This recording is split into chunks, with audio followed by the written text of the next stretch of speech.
Fala pessoal, tudo bem com vocês? Sejam bem-vindos a mais uma videoaula aqui no canal Alessandro Moraes Gospel Tech 316. Se você está chegando agora, não esqueça de já ir deixando seu like aí no vídeo, não esqueça de se inscrever no canal e de ativar o sininho de notificações, porque aí toda vez que eu lançar um vídeo novo, você vai ser avisado automaticamente. E se você também está chegando agora, aqui no canal Alessandro Moraes Gospel Tech 316, eu já tenho aqui dois cursos muito bons sobre a palavra de Deus, que o primeiro é Alicerces Firmes da Criação até Cristo. Então é um curso aí com 50 aulas, 50 lições que nós vamos estudar desde a criação da Terra, no livro de Gênesis, até os Evangelhos de Cristo, ok?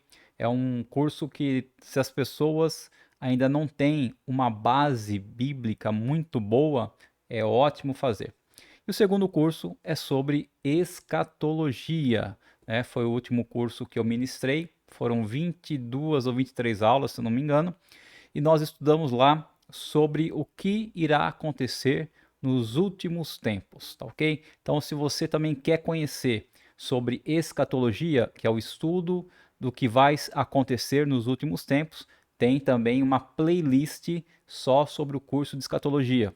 Então, e o melhor que é tudo de graça, ok? Só você querer aprender e separar aí por semana ou por dia 40, 50 minutos do seu tempo. Você não vai estar perdendo tempo, pelo contrário, você vai estar ganhando conhecimento da palavra de Deus, e a palavra de Deus é o alimento espiritual para nossas vidas. Nós temos que ter esse alimento espiritual. Assim como nós temos que nos alimentar diariamente, né? Café da manhã, almoço, jantar, e senão o nosso corpo não consegue produzir energia, o ar que nós respiramos, o oxigênio, sem o oxigênio nós morremos. A mesma coisa é com o nosso espírito. Se nós não orarmos, se nós não aprendermos a palavra de Deus diariamente, o nosso espírito acaba se enfraquecendo. Tá ok, pessoal? Então, sem mais delongas, né? Hoje nós estamos aí na lição de número 3 do curso sobre o livro de Efésios, tá? Então nós estamos aí estudando sobre o livro de Efésios e hoje nós estamos na lição número 3 e vamos dar continuidade à parte, né? O título de Fomos Eleitos, né? Nós fomos eleitos.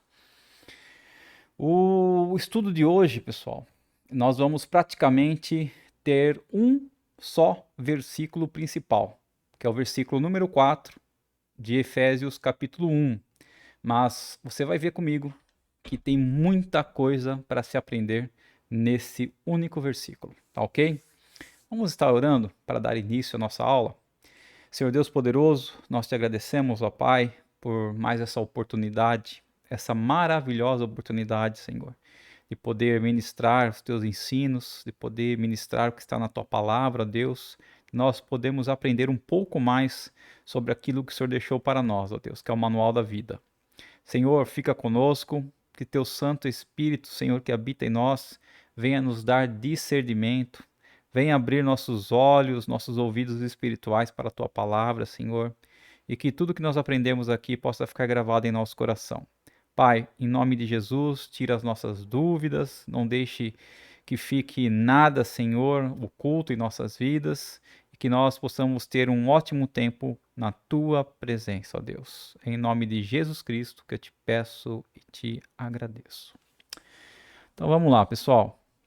Nosso estudo de Efésios, né? Lição 3, fomos eleitos, parte 2.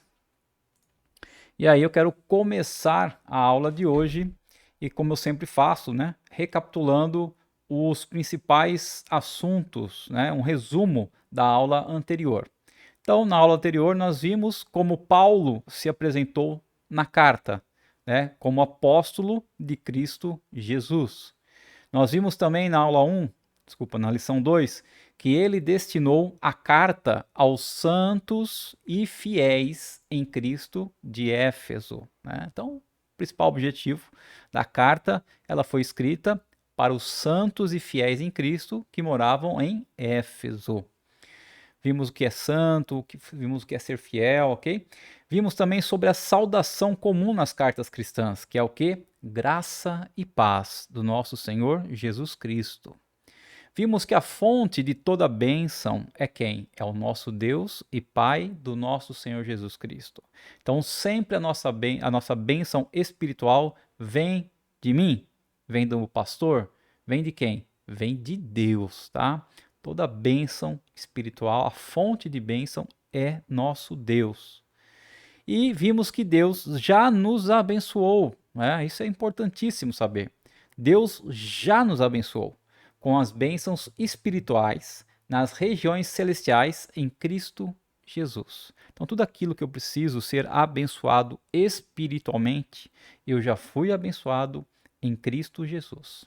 Então, isso nós temos que ter consciência. Tudo aquilo que eu preciso espiritualmente já está à minha disposição. Basta eu orar, basta pedir para Deus abrir nossos olhos espirituais para que nós possamos enxergar o que Ele já colocou em nossas vidas, em nossas mãos. Ok, pessoal? Bom, então, a aula de hoje, né? O nosso subtítulo aí é Fomos Eleitos. E Paulo, né, o apóstolo Paulo, agora vai nos dar uma lista de todas essas bênçãos espirituais que nós falamos na aula passada.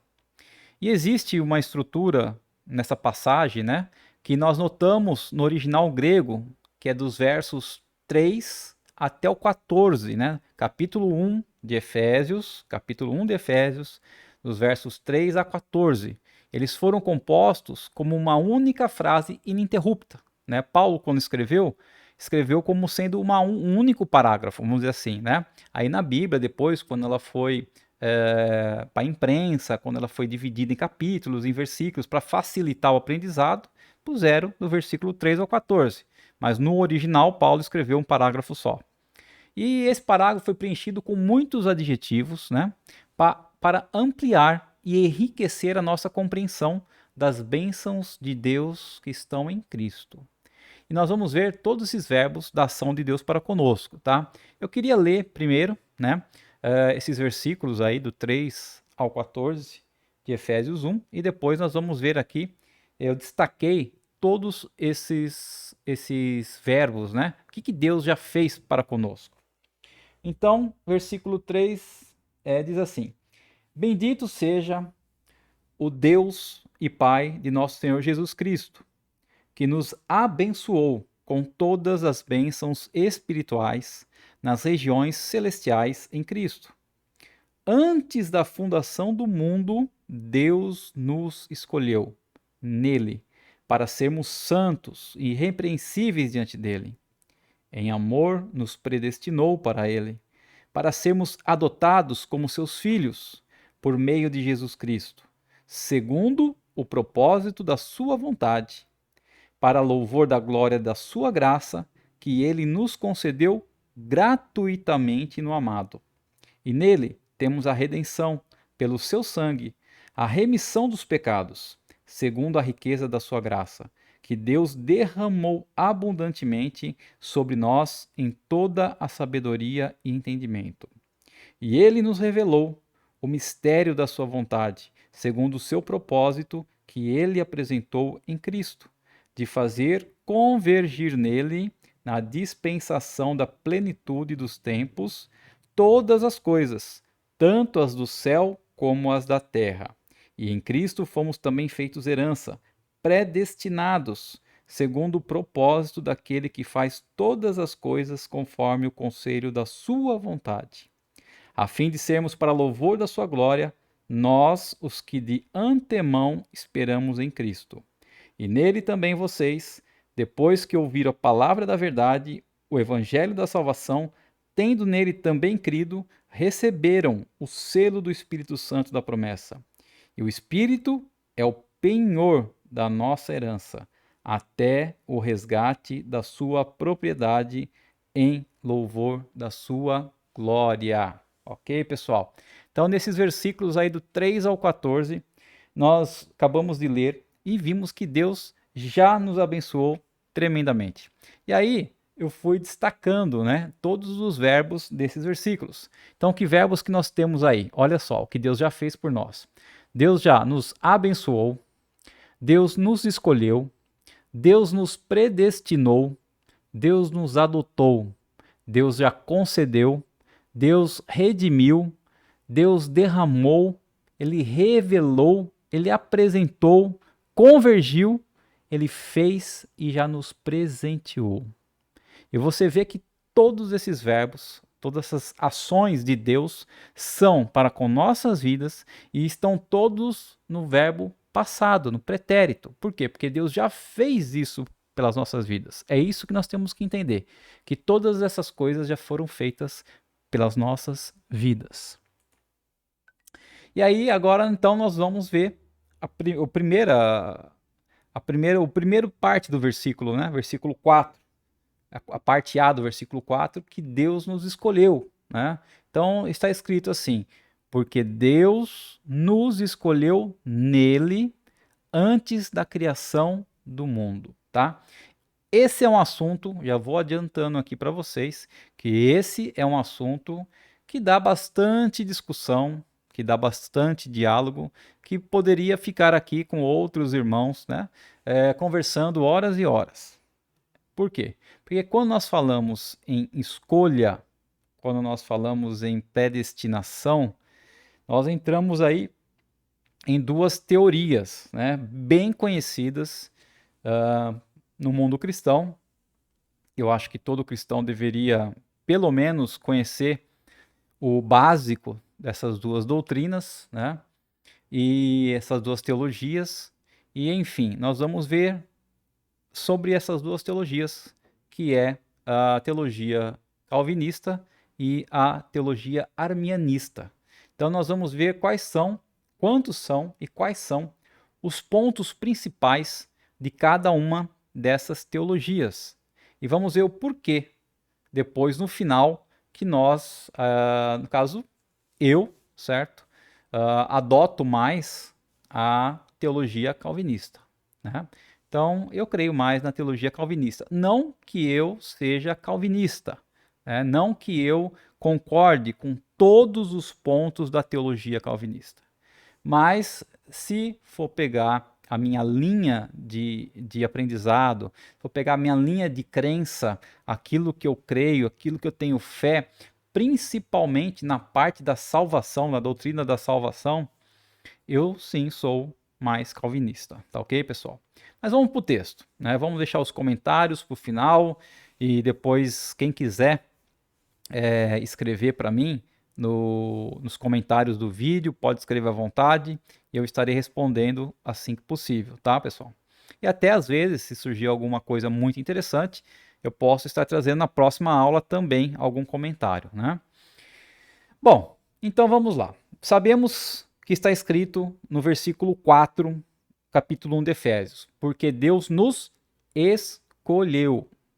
Deus nos escolheu, né? Então não fui eu, não foi você que escolheu Deus. Foi Deus que nos escolheu. E nos escolheu, veja bem, não foi quando eu nasci. Foi antes da criação do mundo. Antes de Deus criar o mundo, ele já me escolheu. Antes de Deus criar o mundo, ele já sabia quando eu iria nascer e ele já me escolheu. Então vamos ver, baseado em quê, né? Baseado, é lógico, primeiramente na palavra de Deus, mas vamos ver a teoria de Calvino sobre essa escolha, essa predestinação, né? Então, João Calvino, né, traduzindo aí para o português, ele nasceu em 1509 depois de Cristo, né? E foi o homem que desenvolveu o sistema teológico que mais tarde recebeu seu nome. Contudo, a doutrina calvinista, conhecida também, né, como doutrina da eleição ou predestinação, ela iria existir independente dele, do João Calvino. Talvez tivesse tido outro nome, como Paulina, né, porque foi Paulo aí que já escreveu antes de Calvino essa carta aos Efésios, ok, pessoal? Então, é uma teologia bíblica calcada na soberania de Deus. Então, a teologia calvinista é uma teologia bíblica calcada, né, na soberania de Deus, reforçada na soberania de Deus. E no fato de que Deus nos escolheu antes mesmo do mundo existir para sermos seus, conforme nós lemos no versículo 4. Então, outra coisa, tudo que tiver em azul, né, pessoal? Tudo que tiver em azul são versículos bíblicos, tá? Bom, e é aqui que eu vou abrir um parênteses para poder passar um resumo bem sintético do que é calvinismo e arminianismo, tá? Então, o calvinismo e o arminianismo, eles são dois sistemas teológicos que tentam explicar a relação entre a soberania de Deus e a responsabilidade humana em relação à salvação. Então, o que Deus tem a ver com a nossa salvação e o que o homem tem a ver com a salvação, tá? O calvinismo recebeu esse nome por causa de quem? John Calvin, né? É o nome dele, John Calvin, ou João Calvino, traduzido para o português, foi o que? Um teólogo francês, né, que viveu de 1509 a 1564, né? Morreu novo aí, morreu aí com 55 anos. O arminianismo recebeu esse nome por causa de quem? De Jacobus Arminius.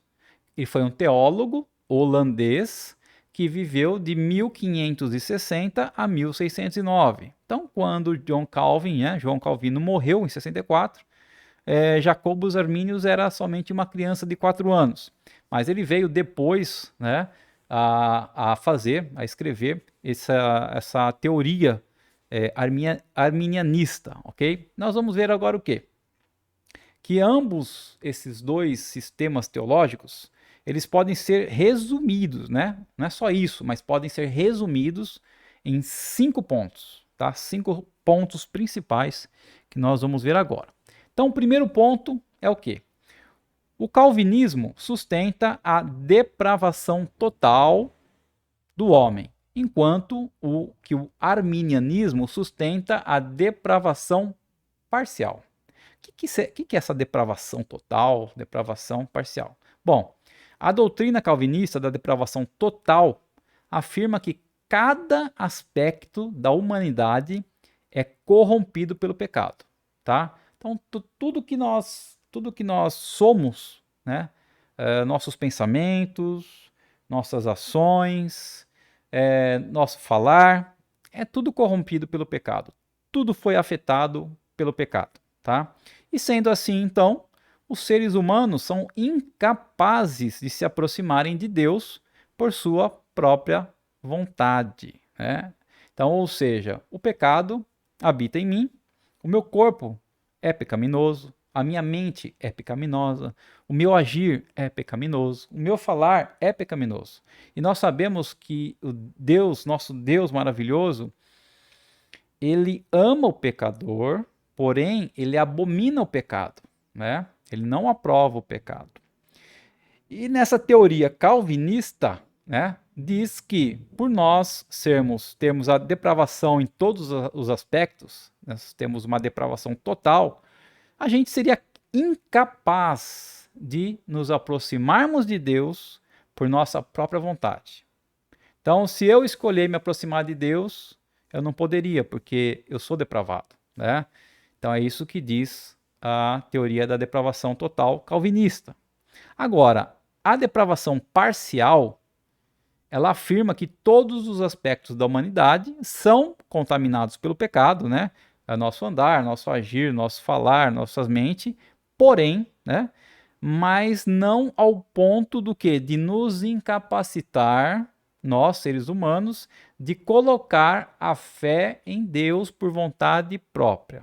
Então, resumindo, calvinista afirma que somos depravados totais e que por nós mesmos, por nossa própria escolha, nós não conseguimos nos aproximar de Deus. Nós não conseguimos fazer a escolha de seguir a Deus. Enquanto os arminianistas falam que nós somos sim depravados, porém nós temos essa capacidade de, se nós quisermos, escolher nos aproximar de Deus, ter fé em Deus por vontade própria, ok? Então esse é o primeiro ponto entre o calvinismo e o arminianismo. Um defende a depravação total e o outro defende a depravação parcial, né? Um fala que eu não posso jamais escolher a Deus por vontade própria e o outro fala que eu posso. O segundo ponto é sobre a eleição incondicional e a eleição condicional.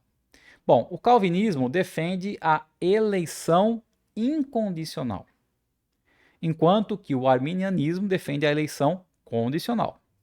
A eleição incondicional afirma que Deus elege as pessoas para a salvação baseado inteiramente em sua vontade e não em nada inerentemente digno da pessoa. Bom, se primeiro nós vimos que os calvinistas defendem a depravação total, que meu corpo é totalmente corrompido, minha mente, tudo em mim, o que Deus viria em mim para falar, não, ele merece salvação?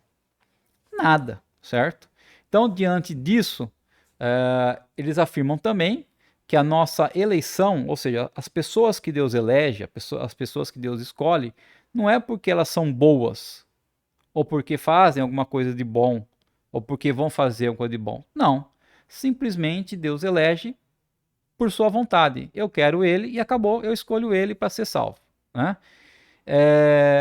A eleição condicional, que tem uma condição para ser eleito, segundo os arminianistas, afirma que Deus elege pessoas para a salvação baseado em sua presciência de quem crerá em Cristo para a salvação. Ou seja, os arminianos entendem o quê? Bom, Deus, ele é o quê? Ele é onisciente. O que é ser onisciente? Sabe tudo o que aconteceu, tudo o que está acontecendo e tudo o que vai acontecer no futuro.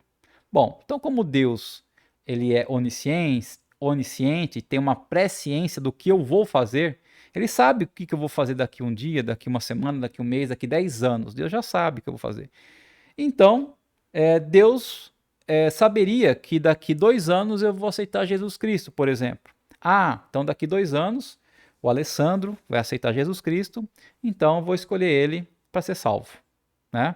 Então os arminianistas creem dessa forma, que a eleição de Deus, né, a escolha de Deus para nos salvar é condicional, ou seja, tem uma condição para isso. E essa condição é a que Deus nos vê no futuro como sendo uma pessoa que vai amá-lo ou não, tá? Então esse é o segundo ponto aí entre as duas teorias, né? A eleição incondicional, Deus escolhe quem ele quer da sua vontade, não importando que se a pessoa é boa ou ruim, vai fazer o que for, ou a eleição condicional, onde Deus nos escolhe baseado na sua presciência que a gente vai ser uma pessoa boa, uma pessoa que vai ter fé, uma pessoa que vai procurar a Cristo. Tá ok, pessoal?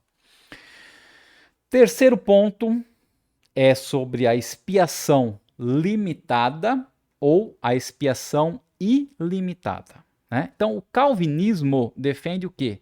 A expiação limitada. E o arminianismo defende a expiação ilimitada. Este, dos 5 pontos que nós estamos vendo, é o mais polêmico de todos. Por quê? A expiação limitada é a crença que Jesus morreu apenas pelos eleitos, né? Então, quer dizer, quando Jesus foi crucificado, quando todo o sangue de Jesus foi derramado lá na cruz do Calvário, foi somente para os eleitos, né?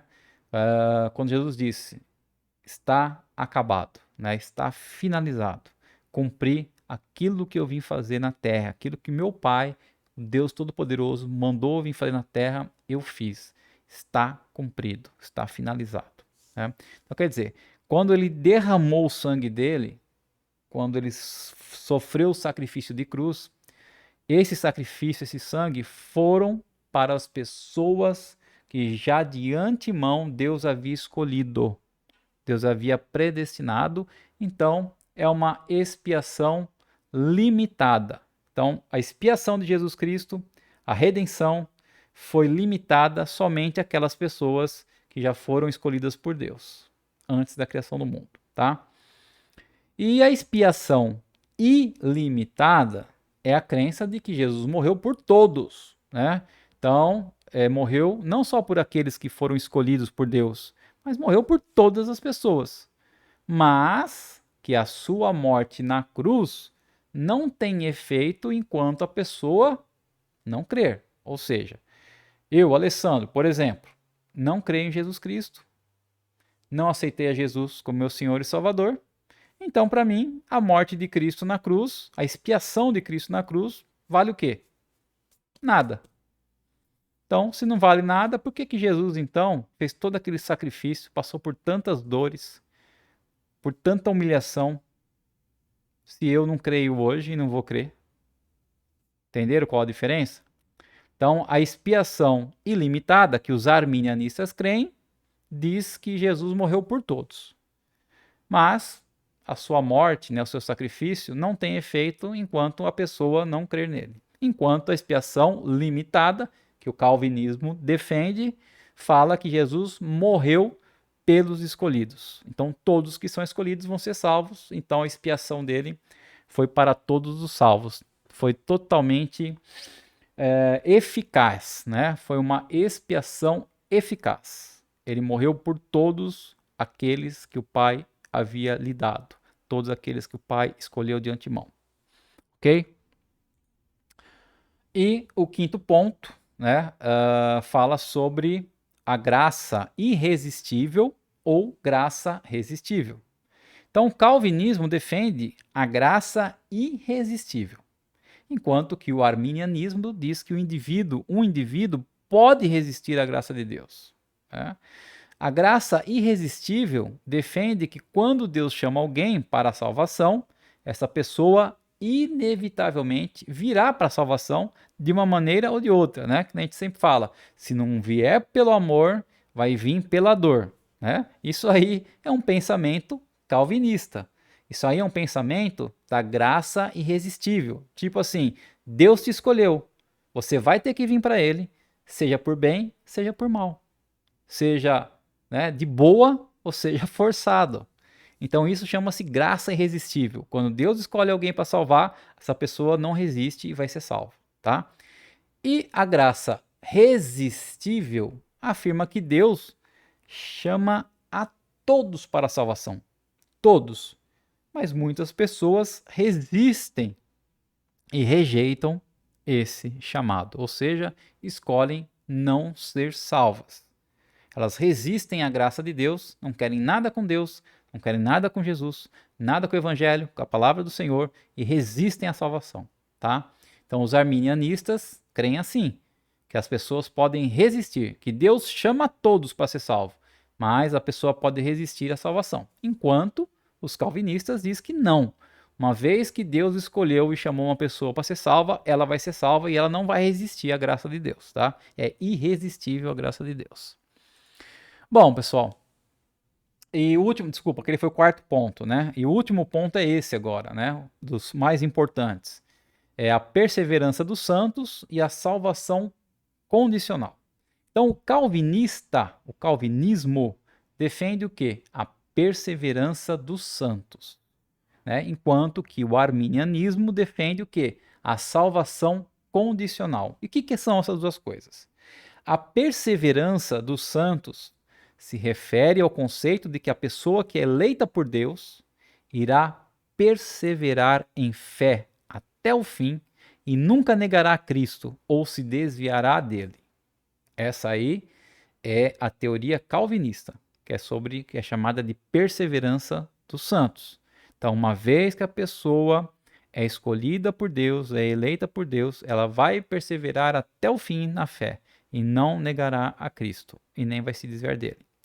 Enquanto a salvação condicional, que é os arminianistas que creem, é a visão de que um cristão, um crente em Cristo pode, né, por sua própria vontade, por seu livre-arbítrio, se desviar de Cristo e assim perder a salvação. Ou seja, um dia eu estou salvo, outro dia eu posso não estar salvo.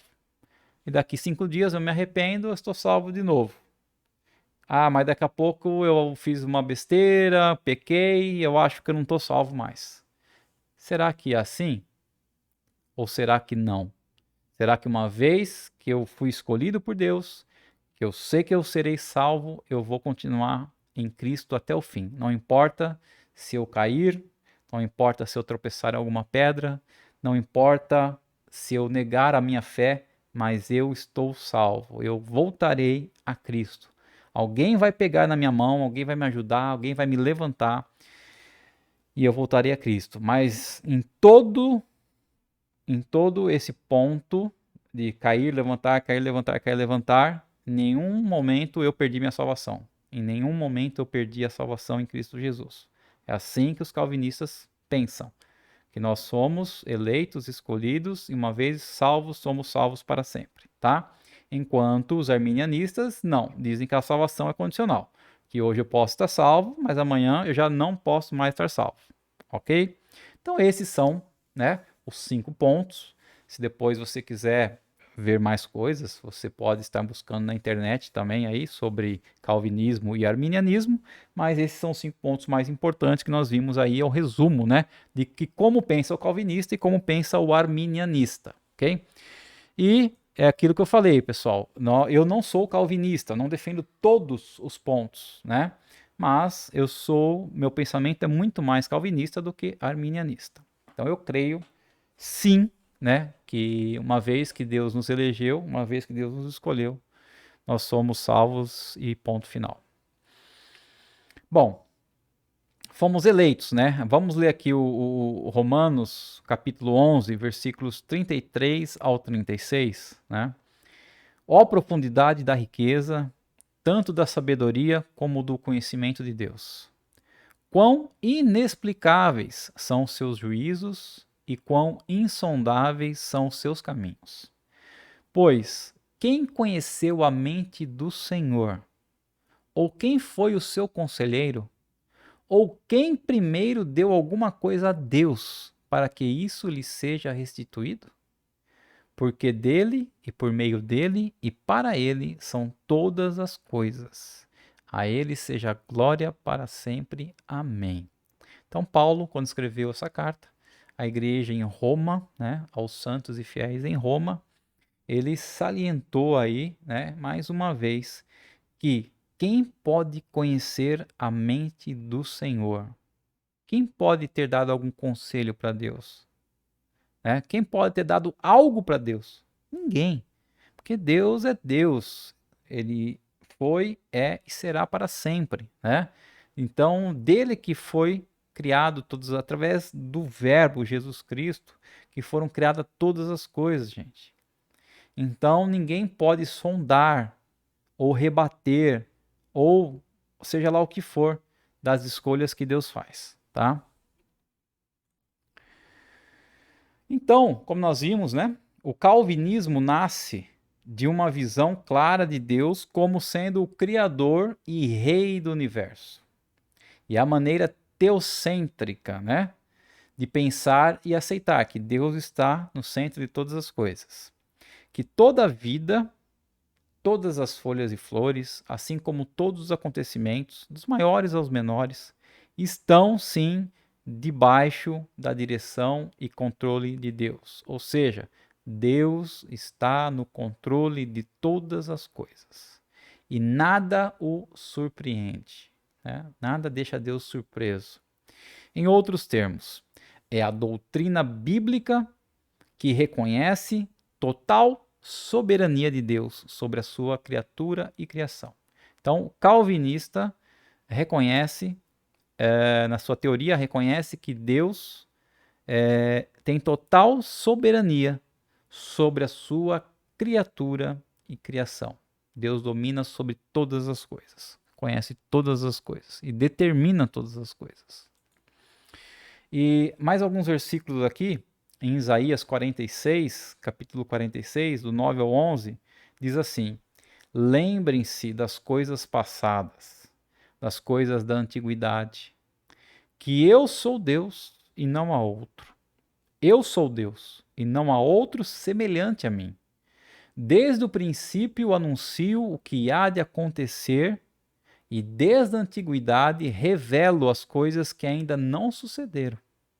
Eu digo: o meu conselho permanecerá em pé, e farei toda a minha vontade. Chamo uma ave de rapina desde o oriente. De uma terra longínqua vem um homem do meu conselho. Eu o disse e também o cumprirei. Fiz esse plano, também o executarei. Então, por esses versículos aqui do profeta Isaías, que Deus mandou, inspirou ele a escrever, a gente pode ter, assim, a certeza, a confiança total que Deus, quando planeja algo, ele faz, independente do que for. Deus é Deus. A gente fala, não há nada difícil para Deus. Deus é onipotente. Deus é onisciente. Deus é onipresente. Tudo aquilo que ele já planejou, ele faz. Né? Tudo aquilo que vai acontecer no futuro ainda, ele já sabe. Então não tem como dizer que Deus não é quem ele é. Não tem como dizer que Deus não está sob o controle de todas as coisas. Ele está no controle de todas as coisas. E através, né, dos séculos, dos anos, homens como Agostinho, Martinho Lutero, Zwinglio, John Knox, Charles Spurgeon, né, que foi o maior pregador batista de todos os tempos, o J.I. Packer, John Stott, David Gomes e o Dr. Criswell, e tantos outros, né, pensadores, tantos outros estudiosos, teólogos da palavra de Deus, sustentaram e ainda vivem o quê? A teoria calvinista. Creem naqueles 5 pontos do calvinismo. E o ponto desta doutrina que mais produz controvérsia entre os evangélicos, de modo geral, os cristãos, é que se refere à salvação, né? Então, eu sei que eu já expliquei para vocês os 5 pontos aqui, como pensa o calvinista, como pensa o arminianista, né? Agora vamos mais uma vez considerar alguns desses pontos aí, tá? Então, primeiro, os calvinistas concordam com o profeta Jonas, né? Então, lá em Jonas, livro de Jonas, no Antigo Testamento, capítulo 2, versículo 9, está escrito assim: a salvação pertence ao Senhor. Ou seja, é o Senhor que nos dá gratuitamente a salvação para ele, para quem ele quiser, né? Não sou eu que escolho ser salvo, mas é Deus que me escolhe salvar. Segundo ponto.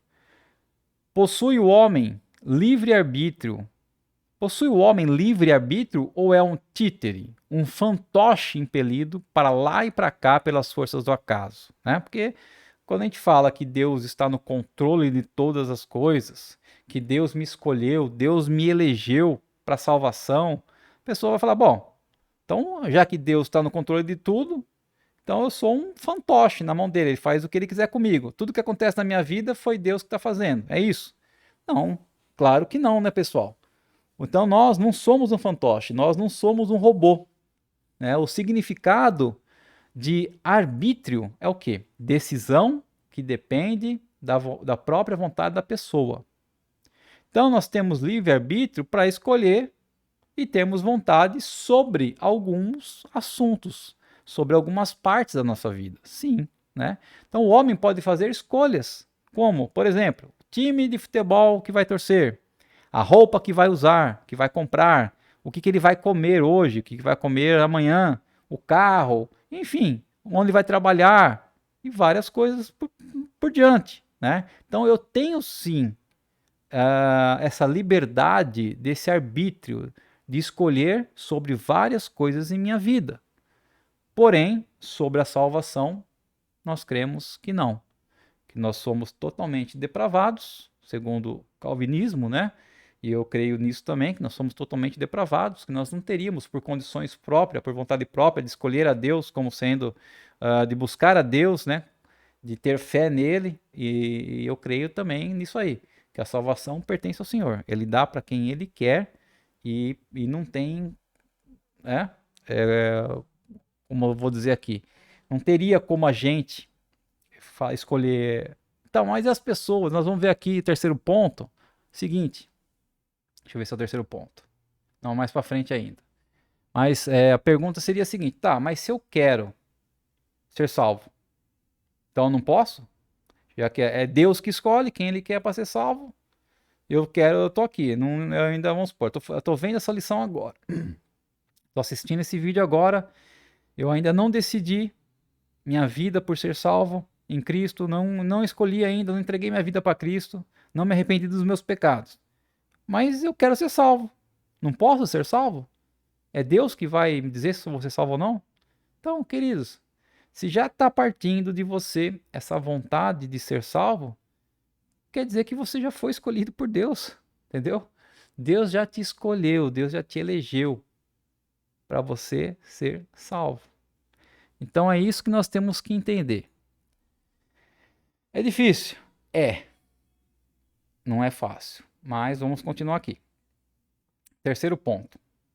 O ponto central do calvinismo é que depois da queda, né, do homem, depois que Adão e Eva pecaram, tiveram toda a sua comunhão que eles tinham com Deus quebrada, o homem caiu numa depravação total, né? Deixou de ser perfeito, o pecado começou a habitar nele e caiu numa depravação total, como está em Romanos aí, capítulo 1. Vou pegar aqui a Bíblia, Romanos 1, do 28 ao 32,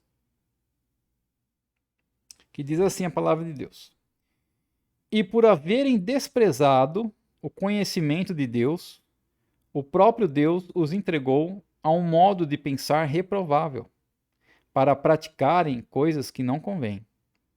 E estão cheios de todo tipo de injustiça, perversidade, avareza e maldade. Estão cheios de inveja, homicídio, discórdia, engano e malícia. São difamadores, caluniadores, inimigos de Deus, insolentes, arrogantes, orgulhosos, inventores de males, desobedientes aos pais, insensatos, desleais, sem afeição natural e sem misericórdia. Embora conheçam a sentença de Deus, de que os que praticam tais coisas são passíveis de morte, eles não somente as fazem, mas também aprovam os que as praticam. Então você vê aqui quantas coisas ruins quantas qualidades ruins nós temos em nossas vidas, né? São várias aqui, eu não enumerei, mas são mais de 20 qualidades ruins que nós temos em nossa vida, segundo Deus, né? Quando Paulo escreveu aos Romanos. No capítulo 3, Romanos 3, do 9 ao 18, diz assim também: que se conclui? Temos nós alguma vantagem? Não, de forma nenhuma, pois já temos demonstrado que todos, tanto judeus como gregos, estão debaixo do pecado, como está escrito: não há um justo sequer. Não há quem entenda, não há quem busque a Deus. Todos se desviaram e juntamente se tornaram inúteis. Não há quem faça o bem, não há nenhum sequer. A garganta deles é sepulcro aberto. Com a língua enganam, veneno de víbora está nos seus lábios. A boca eles a têm cheia de maldição e amargura. Os seus pés são velozes para derramar sangue. Nos seus caminhos há destruição e miséria, e eles não conhecem o caminho da paz. Não há temor de Deus diante dos seus olhos. Né? Você vê como o pecado está em nossa vida. E nós temos, queridos, que reconhecer que nós somos pecadores, nós somos depravados e pecadores. Que por mim mesmo eu não valo nada, né?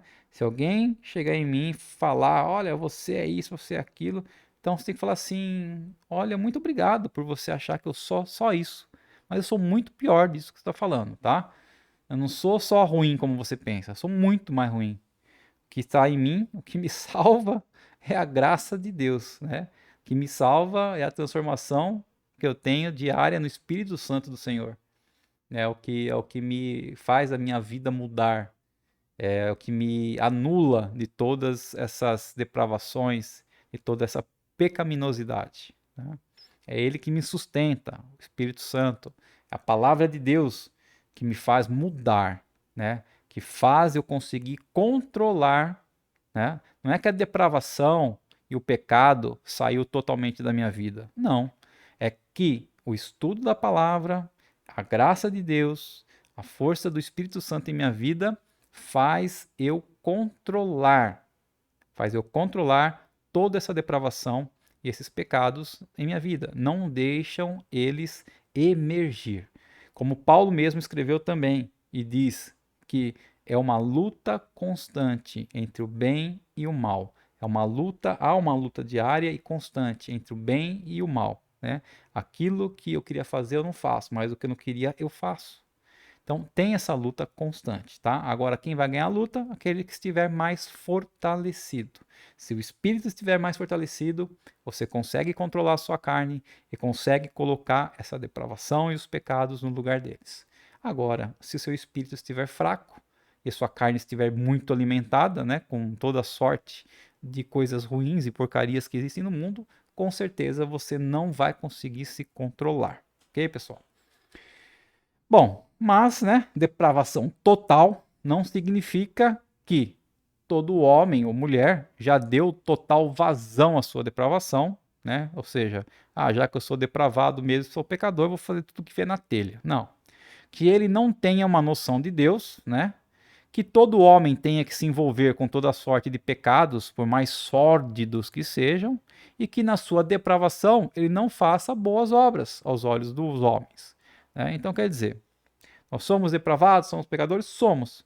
Mas apesar disso, podemos ainda assim fazer boas coisas aos olhos dos homens, podemos ter noção de quem é Deus, né?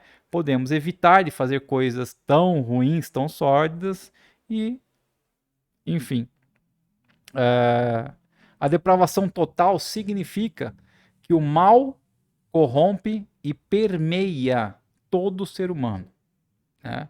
Obscurece a nossa mente, corrompe os sentimentos, torce a verdade, cega a consciência e aflige o corpo. E não há absolutamente nada no homem, em nós não há, que o recomende diante de Deus. Então Deus não pode ver nada que venha de mim mesmo para que ele possa falar, olha, essa é uma boa pessoa. Não, não sou boa, sou uma pessoa ruim, né? O que me salva é a graça de Deus, o que me salva é o Espírito Santo, o que me salva é a palavra, tá? É o controle, é o domínio próprio que eu tenho sobre essas coisas na minha vida.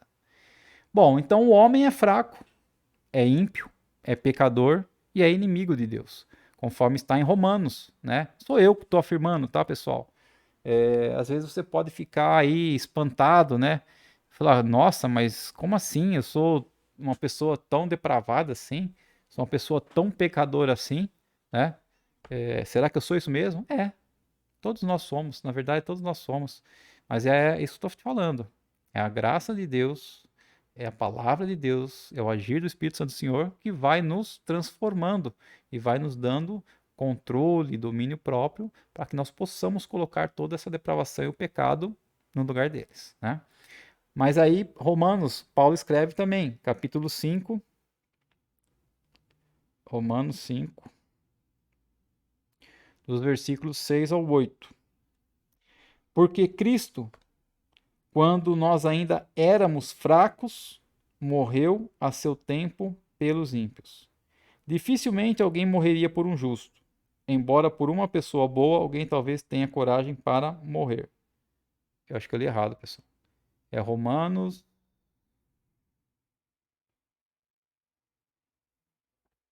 Tá certo. Do 6 ao 8.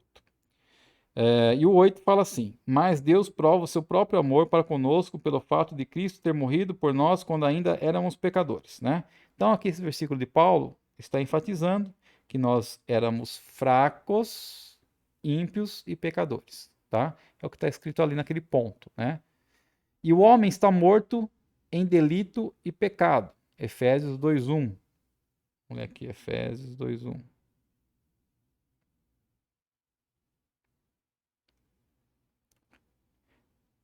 Ele lhes deu vida quando vocês estavam mortos em suas transgressões e pecados. Tá? Então estávamos mortos em nossas transgressões e pecados, mortos espiritualmente, né? E aí Deus nos deu vida através da salvação, através do Espírito Santo de Deus. E então Deus, na sua misericórdia e graça, decidiu salvar alguns, né? Aí vem outra controvérsia, né? Você pode pensar que Deus é injusto, então. Por que que Deus decidiu salvar somente algumas pessoas? Por que Deus não decidiu salvar todos? Aí vem aquela questão: aonde eu e você estávamos para podermos julgar, para podermos discutir com Deus, para podermos medir se Deus é justo ou injusto? Aonde? É? Então nós temos que nos colocar no nosso lugar. Efésios 1, versículo 13 e 14. Nós já lemos no início, né? Diz assim: Nele também vocês, depois que ouviram a palavra da verdade, o evangelho da salvação, tendo nele também crido, receberam o selo do Espírito Santo da promessa. O Espírito é o penhor da nossa herança, até o resgate da sua propriedade, em louvor da sua glória. Segunda Tessalonicenses 2,13. Diz assim: Mas devemos sempre dar graças a Deus por vocês, irmãos, amados pelo Senhor, porque Deus os escolheu desde o princípio para a salvação, pela santificação do Espírito e fé na verdade. Então, Deus os escolheu. Então, pessoal, Deus realmente, conforme eu creio, né? Não vou dizer que todos creem assim, mas eu creio, e meus pensamentos nesse ponto são pensamentos da teologia calvinista. Então eu creio que Deus realmente nos escolheu, nos elegeu, e ele escolheu salvar algumas pessoas. Agora, como eu posso ter a certeza da salvação? Né? Pode surgir essa pergunta. Se não sou eu que estou escolhendo a Deus, se é Deus que me escolhe, como eu posso ter certeza que eu fui escolhido por Deus? Fácil. Você vai perseverar até o fim, né? Então, até o final, você vai estar perseverando. Até o final, você vai estar seguindo a Cristo. Você não vai negar a Cristo. Se precisar, você vai até morrer por Cristo. Então, isso é sinal que você foi escolhido por Deus. Agora, se você vê uma pessoa que nasceu na igreja, que vai na igreja, que tem ministério, que vai aqui, faz ali e tudo mais, e no fim, essa pessoa acaba negando a Cristo, acaba falando contra o Espírito Santo de Deus, enfim, acaba tendo um fim fora da graça. Então pode ser que ela e outras pessoas achavam que tinha sido escolhida, mas ela não tinha sido escolhida, né? E quem vai discutir com Deus a respeito disso? Quem vai saber quem Deus realmente chamou para a salvação ou não, né? Eu não sei, você não sabe. Mesmo a pessoa estando ali no caixão, você nem eu podemos afirmar se ela foi salva ou não foi salva. Nós podemos ter um achismo, né? Uma consciência. Não, o irmão ali perseverou, perseverou até o final da vida dele. Ele foi uma bênção, ele ensinou, ele pregou, né? Ele falava de Deus, falava da palavra, ele foi salvo sim. Isso é o que nós achamos, né? É o que nós achamos. Mas, enfim, quem nos dá a esperança realmente de que nós somos salvos é o que está na palavra, que fala que quando Deus nos escolheu, ele nos selou com o Espírito. Essa que é a grande diferença. Então, muitas pessoas podem não ter a certeza se eu sou salvo ou não, mas você mesmo tem que ter essa certeza. Então, essa que é a grande, vamos dizer assim, a grande alegria, né, nossa, a nossa grande alegria, aquilo que nos dá esperança, é que quando nós somos selados pelo Espírito, nós somos escolhidos por Deus e selados pelo Espírito Santo dele, ele coloca a marca dele em nós, o selo dele, que é o Espírito Santo, nós temos certeza porque nós fomos escolhidos por Deus, né? Então essa que é a grande diferença. Algumas pessoas ao nosso redor podem não tem essa certeza, mas nós mesmos temos. Tá bom, pessoal? Então se nós chegarmos ao fim, perseverando, nós com certeza fomos escolhidos por Deus, né? E assim, Deus os elegeu antes da fundação do mundo.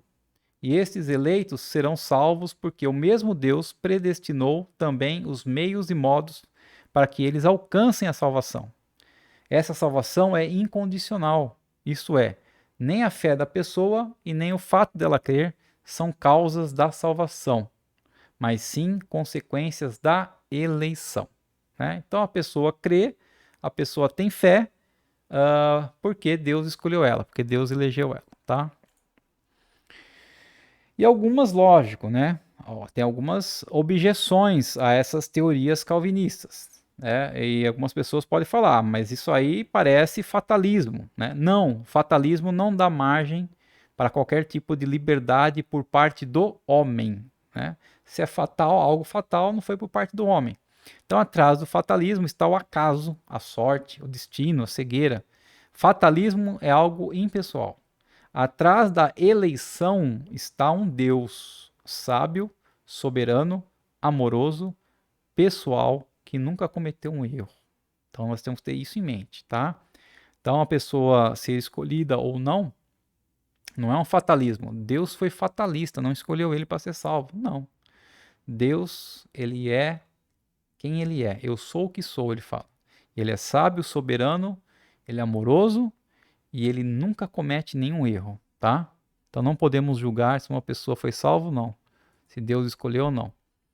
Segundo, essa doutrina, calvinismo, mata a motivação para se pregar o evangelho. Como assim?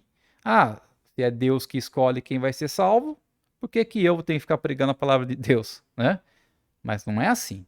Primeiro, nós pregamos a palavra, ensinamos a palavra porque Deus mandou. Em Mateus 28, 18 ao 20, é a grande comissão. Ide, pregar a palavra, os 4 cantos do mundo, batizando em nome do Pai, do Filho e do Espírito Santo, ensinando a palavra de Deus. Então, é um chamado,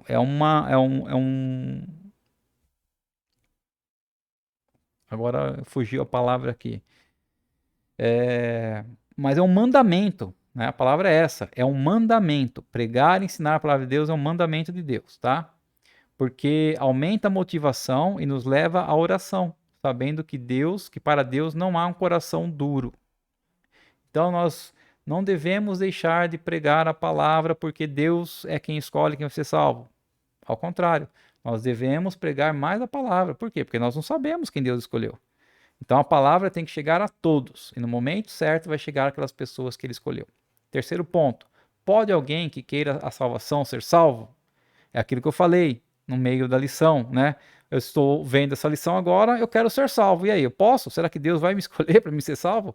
Claro, né? Se a pessoa quer ser salva, já é o quê? É um grande sinal que ela é uma eleita, pois é Deus quem opera esse querer na pessoa. É Deus que coloca essa vontade na pessoa de querer ser salva ou não, certo, pessoal?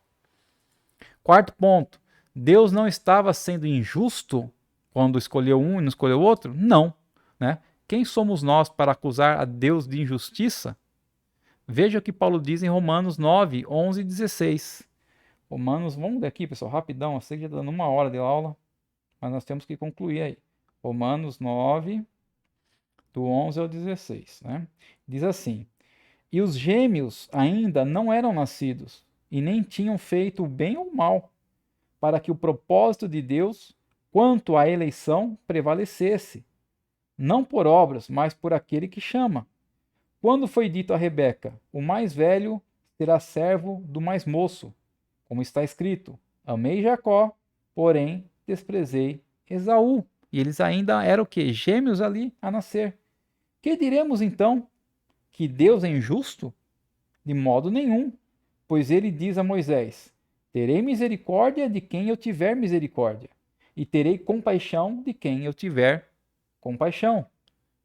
Assim, pois, isto não depende de quem quer ou de quem corre, mas de Deus, que tem misericórdia. tá, pessoal? Então, nós nunca podemos julgar a Deus se ele é justo ou injusto. Quem somos nós para julgar a Deus? Mas Deus é sempre justo, isso você pode ter certeza.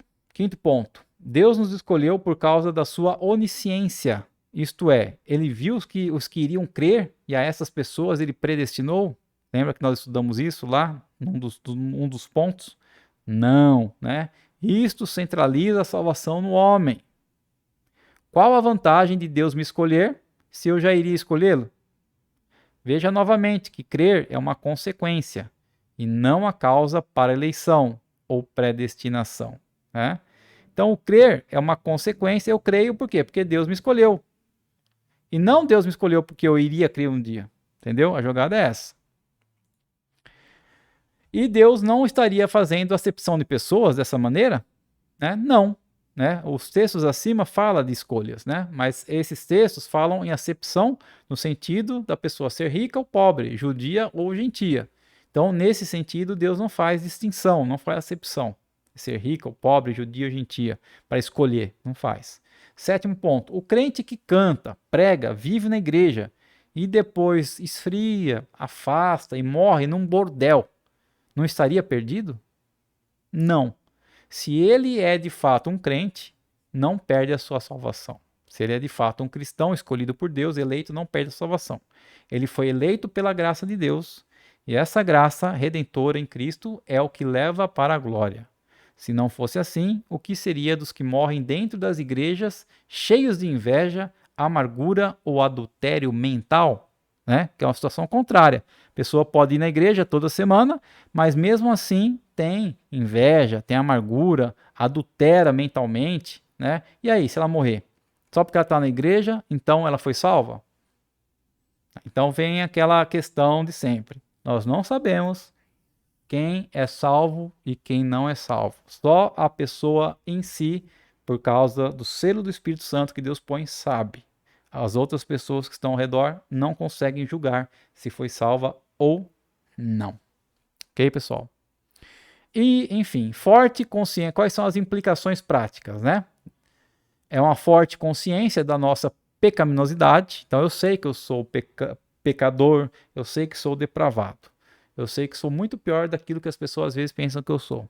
Forte experiência da graça e do perdão. Puxa, se eu sou tão depravado assim, se eu sou tão pecador assim, cara, eu devo muito a Deus, porque Deus me escolheu, Deus me elegeu, Deus me perdoou, Deus derramou a graça e a misericórdia dele sobre a minha vida. Então, eu amo a Deus muito porque ele derramou tanto sobre minha vida e eu não merecia nada disso. E forte sentimento de rendição. Eu me rendo aos pés daquele que me escolheu. Eu me rendo aos pés daquele que me elegeu. Né? Bom, significado da eleição e da predestinação para o cristão. Estamos acabando, pessoal. Então, primeiro, mostra que a sua salvação, do princípio ao fim, pertence exclusivamente a Deus e é fruto da soberana misericórdia dele. Segundo, assegura o cristão da vida eterna e remove toda a base para temor e desânimo. Terceiro, ao contrário do que muitos pensam, essa preciosa doutrina impulsiona o crente não para libertinagem, mas para uma vida séria com Deus em santificação e grande gozo, né? Por quê? Eu sei que eu fui escolhido, eu já sou salvo, então, vou fazer o que eu quiser. Já fui salvo mesmo, posso fazer o que eu quero. Isso é libertinagem. E não é isso o sentido da coisa.